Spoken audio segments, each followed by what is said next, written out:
Trump signs into office the Laken Riley Act. He talked about migrants. He talked about the budget that they've been using to absolutely holes taxpayers and more. Make sure y'all hit a like for the algorithm, subscribe to the channel, and turn on your notifications.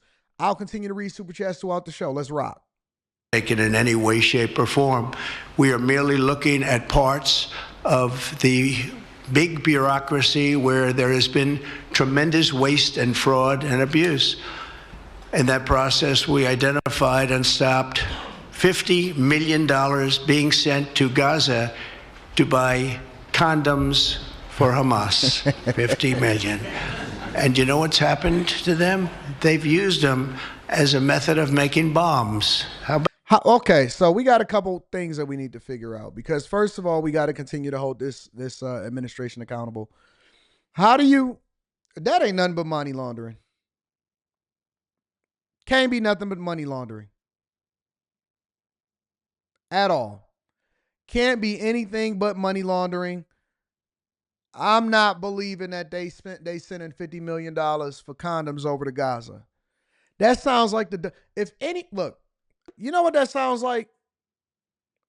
That sounds like a horrible, and when I say horrible, a horrible business proposition. If somebody came to you, because we experience it all the time, right? We deal with it all the time. And that once you start getting money, we got hit with the black tax. I told y'all what the black tax is the other day for those of you that may not be black and or those of you that may not have heard of it or experienced it.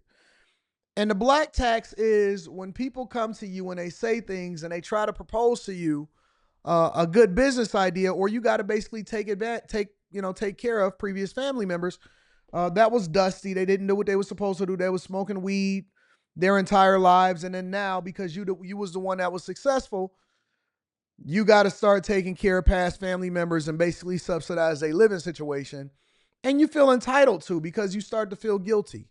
You know, I don't know how successful y'all family have been and stuff like that, but I've known plenty of people that feel guilty for being successful because they then have to overwork to subsidize the lifestyles, and they have to try to remain ghetto. They got to still talk stupid. They still got to dumb themselves down around family members that don't add value into their lives, but they feel some sort of obligation because they blood.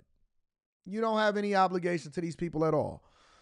And then you going to get your homeboy, Ray Ray. Ray Ray going to hit you up. What up, Ray Ray? Yo. What up, Tom? What you got going on, fam? Nah, I'm just chilling, working hard, taking care of business, trying to get it together. You know what I'm saying? I got a daughter that I got to put through college. Okay. Yo, fam, I got this bomb idea. I'm telling you, ain't nobody thought of this one before, but we gonna make a lot of money. So you sitting there at the dinner table. This is what $50 million in condoms to Gaza sounds like to me. Now, again, I'm a C student. All right. I'm a C student, so you got to bear with me because the way that my mind works, I have to make it make sense in my mind in order to try to understand why they were sending $50 million in condoms to Gaza. Because the only other logical explanation is that they was money laundering and they was finessing. This sounds similar to my cousin Ray Yo Todd. I got this crazy idea. And then I'll be like, oh, okay, Ray, what's going on, bro? What's up, Raymond? Man, why you calling me by my name that my mama gave me? Call me Ray Ray like everybody else. But yo, check it. I want to do a restaurant. Hey, Ray, that's not really a new idea. No. You got to hear the rest of it, dog. Check it out. We going to do a restaurant and a car wash at the same time. Restaurant and a car wash at the same time. How does that work, Ray? When you come in there and you get a car wash, if you get the deluxe, you can get your food for free. But here's the thing. You get your food while you going through the car wash.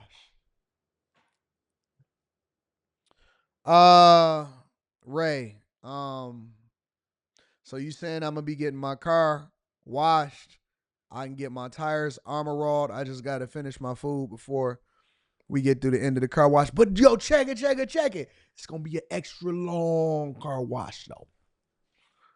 Oh, yeah. And all I need is $350,000.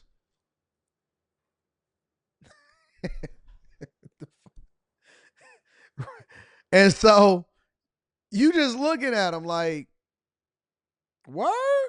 This what we got going on? This is what we doing? When I hear all of the things that Doge and the Trump administration is unveiling and being transparent about the things that they are basically canceling that was funded under the Biden administration, it just makes you have that same reaction as talking to your cousin that came to you with a good idea and told you that you was going to have a restaurant and a car wash in the same business. It's the same thing.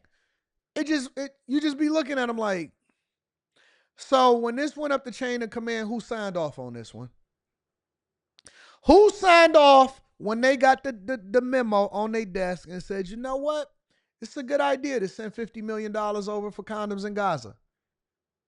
Who was the person? Because this had to go through a chain of command. Because in corporate America, this would never fly. You would get fired immediately for such ideas. They would think that you was drunk, high, and on meth at the same time. It just makes you go, what in the world is going on in the federal government, and why was this flying in the first place? But let's let Trump talk about it. About that, we stopped an attempt to make an illicit payment for illegal alien resettlement. We canceled $181 million in DEI training contracts. This is just for the training of people in DEI, which has been terminated and completely terminated. And we paused $1.7 billion in unauthorized payments to foreign organizations, including stopping more than $40 million that was on its way out the door to the very corrupt World Health Organization, which has not done its job. And I don't want nobody sitting there talking about, dog, Anton gave me a good idea. No, that's not a Patreon exclusive. I'm not telling y'all to open up a restaurant and a car wash at the same time. Don't say that I told you to do that, because I didn't tell you to do that. I don't want to see no restaurant car washes in the hood. All right? Done it properly. We also... What up to all of the people that's here? We also blocked $45 million for diversity scholarships in Burma. 45, that's a lot of money for diversity scholarships in Burma. You can imagine where that money went. These were the types of payments, and many others. I could stand here all day and tell you things that we found, and we have to find them quickly because we want the money to flow to proper places. But these were the payments and types of payments affected by the temporary freeze, and the American people strongly support these efforts. I talked about it during the campaign, and they voted for us in record numbers. Every single day, we're now putting America first and fighting to get the most out of every single tax dollar for our great citizens. We've gathered this afternoon to take another historic action. However, in a few moments, the Laken-Riley Act will become the very first bill that I proudly sign into law as the 47th President of the United States.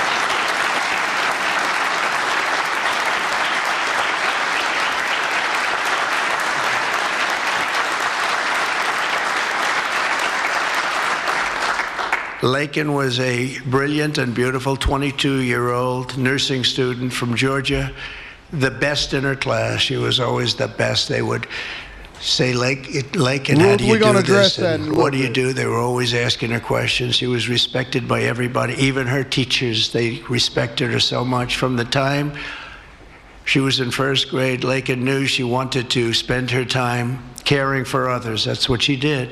To her friends and classmates, she was a light of warmth and kindness in every single room.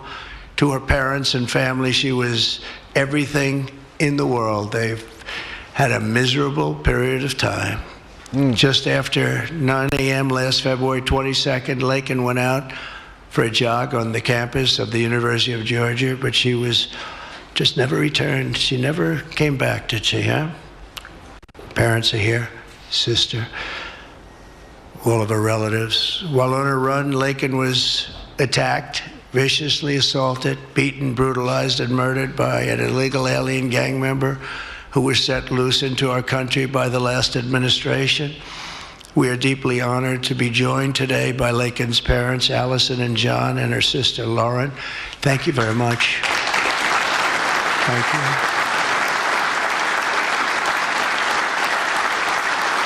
So sad. We were together right after that happened, and it's a tremendous tribute to your daughter, what's taking place today. That's all I can say, but it's so sad we have to be doing it at all. Thank you very much for being here. To Laken's family, we will keep Laken's memory alive in our hearts forever, everyone's hearts. With today's action, her name will also live forever in the laws of our country, and this is a very important law. This is something that has brought Democrats and Republicans together. That's not easy to do. Laken did it. Laken did it. America will never, ever forget Laken Hope Riley. The vicious criminal who murdered Precious Laken was an illegal alien member of the barbaric Venezuelan prison gang known as Tren de Aragua. He trespassed across our southern border in 2022 and was apprehended by Border Patrol, but under the cruel policies of the last administration, instead of being deported, as he should have been, he was released into the United States, as were millions of other people, many of them very dangerous people. And you see what we're doing? We're getting them the hell out of here.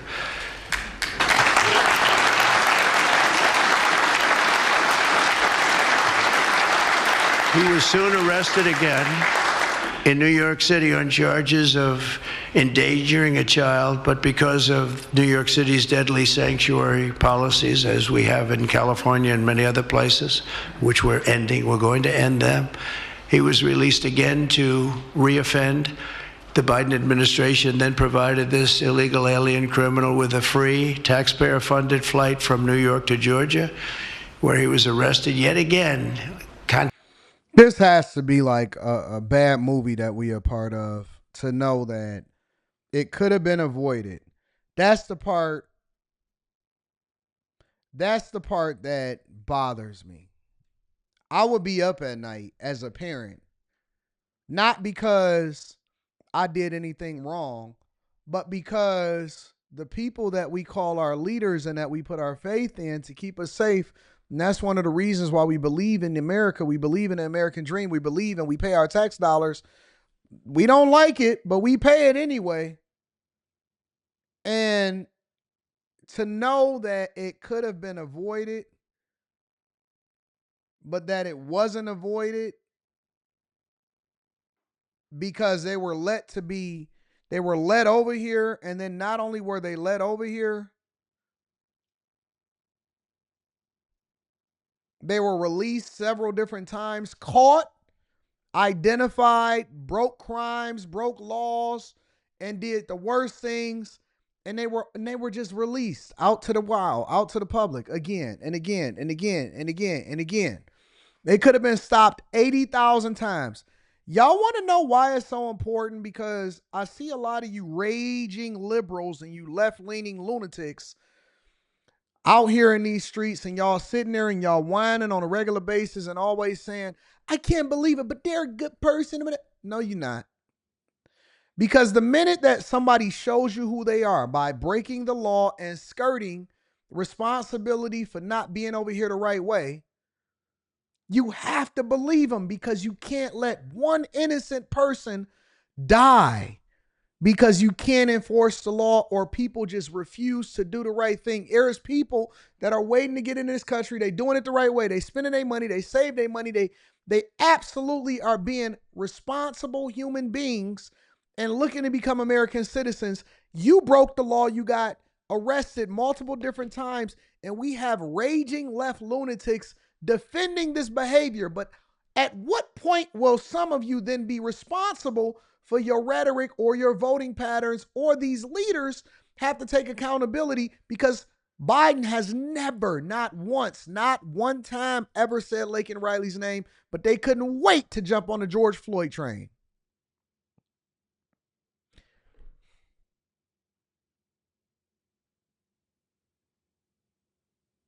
They couldn't wait to jump on the George Floyd train. My daughter asks me a lot of times for a lot of things because I've always taught her since she was a little kid, ask me for what you want. If I don't give it to you, it's just not what's best for you, but it doesn't mean that I don't want it for you. And yesterday she asked me about 50 different questions. And all of it came back down to about 3 different things that she really wanted. And all 3 of those things were things that I adamantly was against. And I had a conversation with her and she chased me around the kitchen and I still stood on my square because I really wanted her to have some of these things, but she is not old enough, ready, or mature enough to be in that space whatsoever. And so I had to preach to her patience. And although I want to give her the world, I can't give her anything that would harm her or stunt her growth or distract her from the thing that she's supposed to do. And that is what being a responsible leader is. And that's also why the word of God says, be faithful in little, I'll make you ruler over much. Because if you can't do what you're supposed to do in the beginning with the small thing, what makes you think that I should trust you to be responsible with anything else that goes on in life? Y'all let these people come in y'all homes. Y'all don't know them. Y'all let them watch y'all children. Y'all don't know them. Y'all let them and y'all shake their hands. You don't know where they from. You don't know what kind of spirits they on. You don't know nothing about these people. You don't know their business. You don't know what they did back in their home country. You don't know nothing about them. The only thing you know is that they skirted the process, came over here illegally, and then some of them, a lot of them, still broke the law and did crimes here in the United States of America. And I see you raging lunatics defending them on a regular basis in your hard voice. In your grown-up voice, in your big old age grown-up voice, and you defending this. You don't even defend people that you know in your real life this hard. You ain't even got the back of the people that you know in real life this hard. You know me, and you come in here and you talk crap about me every single day inside of the chat, but you sitting here, oh yeah, I want to make sure that I defend the people that can't defend themselves. I don't even know these people, but I want them to be here. You hate me, you love them, and you hate me, and at least you know me. You don't even know them, and you defend people you don't even know. You just want to be down. You want to be a part of something so bad, and they don't even like you. They don't even like you. They wouldn't even let their daughter talk to you. They wouldn't leave their daughter with you to go out to eat on a date, and you defend them. They don't even like you. A lot of these people, not all, but a lot of them in their culture, they look, if you walk into their restaurant where they primarily only spoke that language, they would look at you like, what are you doing here in your own country? And you so busy looking them up to lick them up. That's what my parents used to say. They used to say it to, hey man, don't look them up to lick them up. They don't even like you. Go where you appreciate it. Go where you celebrate it, not where you tolerate it. You would defend them to the death and they would slit your throat if they had the opportunity to. Some of these illegal people that they deport and that they let out of these jails. And you can't wait to defend them. I'm the person that paid for your Section 8 housing. I'm your daddy. Don't worry, we're going to get to that later. We're going to get to that. We're going to get back to this Trump conversation in the meantime. Constantly, this time for stealing from a Walmart along with his gang member brother who was a bad one. Only after being released a 3rd time by the U.S. law enforcement did this cold-blooded criminal go out in that fateful morning hunting for women on whom to prey. That's what he did. Talk to him, April. He hunted. It was like a hunter. And we're going to show him who the hunter is. This horrific atrocity should never have been allowed to happen. And as president, I'm fighting every single day to ensure that such a tragedy never happens again. We don't want this to happen.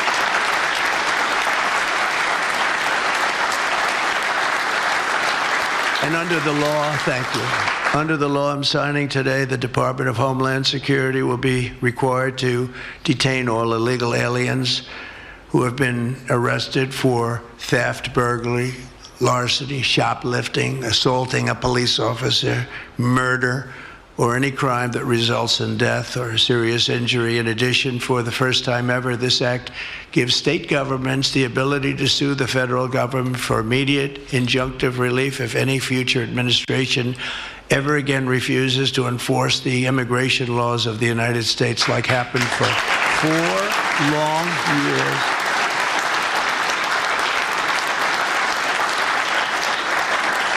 And that was happening for 4 long years, frightful years. Amazing. You'd say, how can people do this? How can they allow this to happen? That was a long 4 years. How can they allow criminals to pour into our country? I ain't gonna even lie. I think that last this 4 years, in my 42 years on this earth, I could tell you that I think that the last 4 years had to be the longest years ever. You know, life kind of goes back kind of quick when you think about it. Man, I remember, man, dog, that was just yesterday. No. Listen, the last 4 years during COVID and lockdowns and inflation and boxolitis. Okay, you could take the boxolitis part out there. You know, some of us a little bit more distracted than others. But over the last 4 years, I'm telling you, it's been a tough, rough ride for a lot of people. People was getting their cars repossessed. You seen crime running rampant. They had slideshows all over the country. They was raiding and rioting, and y'all almost revoted that crap back in. The last 4 years has been a disaster. Let me tell you how bad the last 4 years is. The last 4 years was so bad that we didn't even really have anything major happen inside of the United States of America, like a housing crisis or something like that, and it was still bad. It was just bad for bad sake. It was bad for bad sake, for no reason. Inflation was high. Laws was being passed. Target was putting G-strings in the boys' part that was for girls. I seen transgenders was having a party on the White House lawn. They found crack cocaine inside of the White House. I said, what is going on in America? Gotta be the end of days. Gotta be the end of days. It was just, every year was like, oof. 2022 gotta be better than 2021. Okay, 2022 was rough. 2023 gotta be better than 2022. Jesus. Okay. I mean, we at rock bottom now. 2024, here we come. Then Cat Williams came in. Hey, Shannon. And he predicted that 2024 was going to be bad. And we said, oh, no, Diddy arrested. You know what I'm saying? Like, not Diddy. Not Diddy. 2024, 3, 2, and 1 was all bad. All bad for a lot of people. I said, good God.